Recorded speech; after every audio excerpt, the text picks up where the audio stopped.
So, what study-centric data is, the benefits to authors, and how it fits into the larger vision of improving how we innovate with sharing and using Cochrane evidence is what we'll be focusing on in this webinar.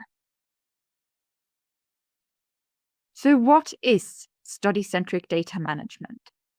It's a form of data management where authors are guided by RevMan to plan more details around their analysis earlier. This will streamline the later analysis stages and should equate to better defined and better focused reviews with clearer review criteria and clearer criteria for different comparisons.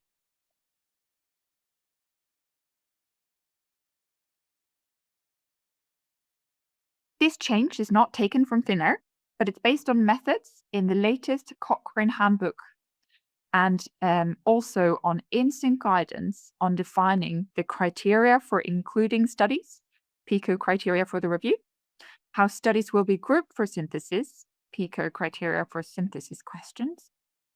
And many of you may not be aware of in-sync yet, but it's a new guide that extends what's in the Cochrane handbook to help authors plan and report their synthesis questions. More about this will be shared via Cochrane's channels very soon.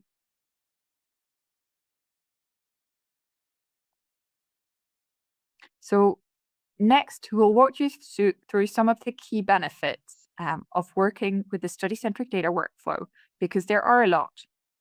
First of all, choosing to use study-centric data management in the review will help authors think more systematically about how to structure their analysis earlier in the process. This process allows easy transfer of large data sets into RevMan through the import. So this is done via CSV files, and these could be generated by Covidence, in Excel, or any other tool that generates CSV files that adhere to the RevMan template, which is publicly available. Data can be reused for different analysis as data is stored at the study level and not the analysis level. This reduces the time required to generate the analysis, but it also reduces the risk of entry errors as data is entered only once rather than repeatedly for each analysis. It also involves automatic transformation of data to combine arms and include both contrast and arm level data in one analysis. Essentially, RevMan will calculate contrast data from arm level data, meaning you don't really need to use the calculator anymore.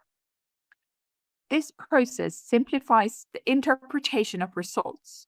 This is because, as we mentioned above, data can be reused for different analysis, but it also allows you to investigate broader or narrower synthesis questions based on different levels of intervention granularity.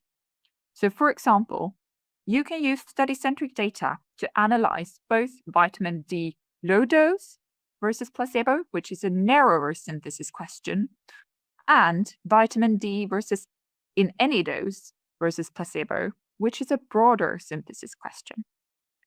This process also allows you to subgroup or filter for a sensitivity analysis based on a covariate, so in a more structured way than if you would just exclude manually. So finally, your published review will have a greater impact.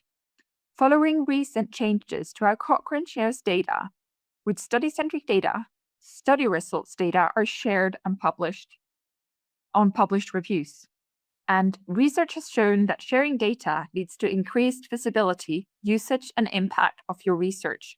So it will help your work be seen and heard by everyone out there. We also know from our funders that better data sharing is increasingly becoming a key requirement in this area. And what's great about RevMan is that it automatically structures and organizes the data so you don't have to. So now let's have a look at how the review process changes with study data management. So as you can see, it's a bit of a complex chart, but I'll walk you through it bit by bit. This overview shows the differences in the review process when using study data management compared to the existing process. So in the planning stage, as you can see, when you're planning your review at the protocol stage, there are 2 new steps, and these are defining the review criteria and setting up the synthesis PICOs. We'll walk you through these steps in detail with an example in the upcoming webinar, but they will also show you how the interface looks like in RevMan for doing these parts. In the preparation phase, where you design your data extraction sheets, with study-centric data, you can use predefined templates to make sure import will be simple once you've extracted your data. So this isn't really an extra step, but could be done as part of the process where you design your data extraction templates. In the population stage, you'll get the most benefits of the study-centric data process. So you just need to lean back and enjoy. So the first benefit is that instead of manually entering or pasting data, you can import all the data in one go. This includes study characteristics, risk of bias, and result data, so the data that will go into the analysis. The second benefit, and this is a big one, is that when you've imported your data, RevMan will have automatically generated your analysis and made transformations required for inclusion, such as combining arms or generating contrast data from arm data. Thirdly, when you have your results in RevMan, if you want to extend the analysis you've defined in your protocol to investigate sensitivity or subgroup, this can be easily done by defining a new analysis with different synthesis PICO. So you can also see that we've crossed out several steps here compared to the old process.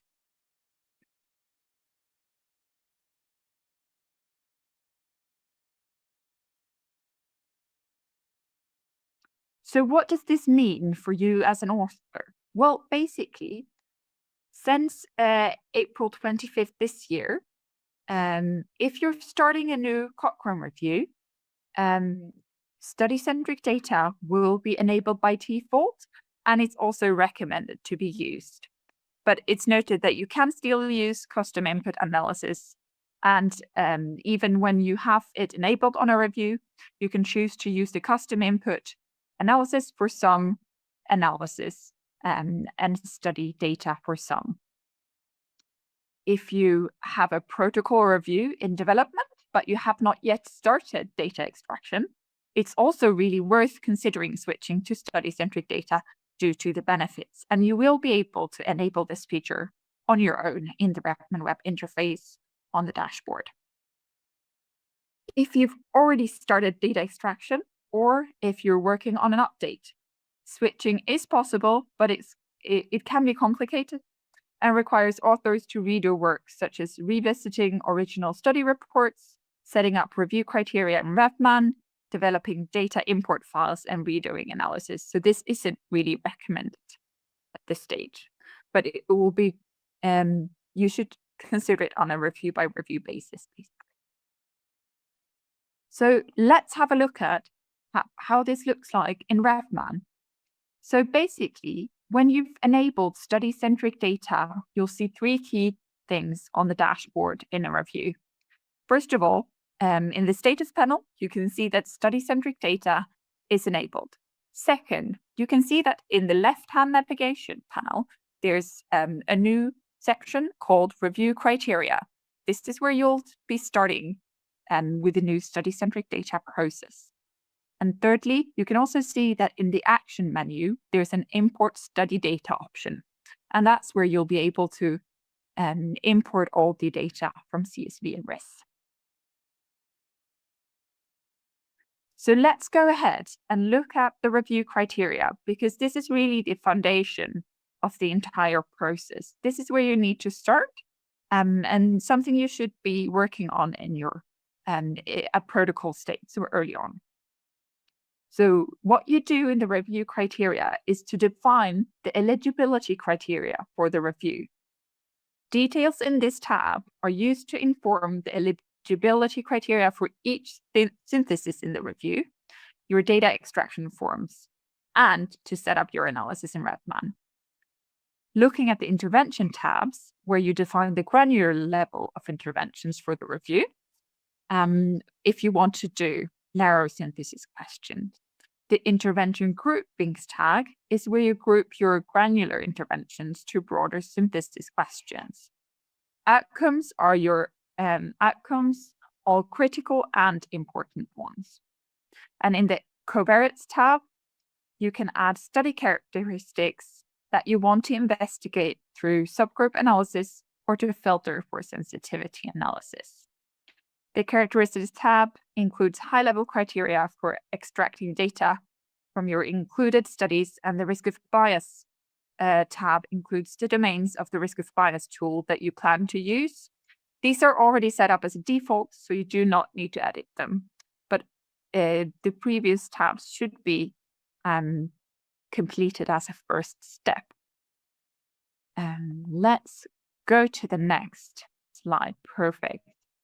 And when you've defined your review criteria, what you do next is to start thinking about which analysis you want to do in your review.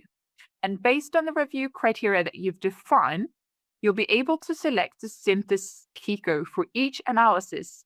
And this basically defines which data RevMan should pull into the analysis. This includes defining the outcome, the experimental intervention, and the control intervention. You can also investigate sensitivity in a structured way by filtering based on covariates and subgroup by covariate. In the upcoming webinar, we'll show you how to do this with an example, hopefully helping you understand the process in more detail.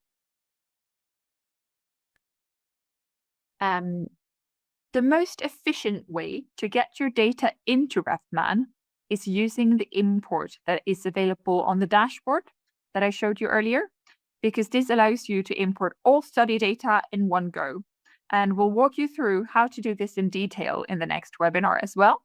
But today we wanted to show you just where you can access and edit the study-centric result data that will be pulled into the analysis, because as you can tell from the name, study-centric data management, the results are now included on the study.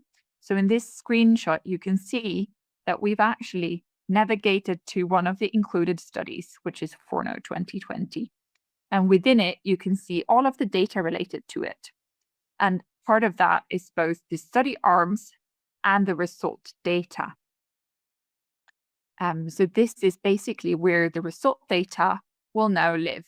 It's linked to the study. And we can compare this with how it looked like in the previous setup. So that's the default form of analysis previously is what we now called custom input analysis, where data from the included studies are entered and stored in each of the analysis tables. And so it's harder to reuse. So in this example, we have vitamin D versus placebo, and the outcome, one or more exacerbations. And basically for each analysis, you'd need to enter the data separately here. So we're really hoping that the study-centric approach will drive a lot of benefits for authors. And we have in our work to implement study-centric data, we've both had a pilot with author teams using the feature and completed training with some of the Cochrane teams who provided hands-on support for authors. And the feedback we've had so far is really positive. So we're really excited to finally roll this process out and to hear feedback from you using it. Thank you for listening.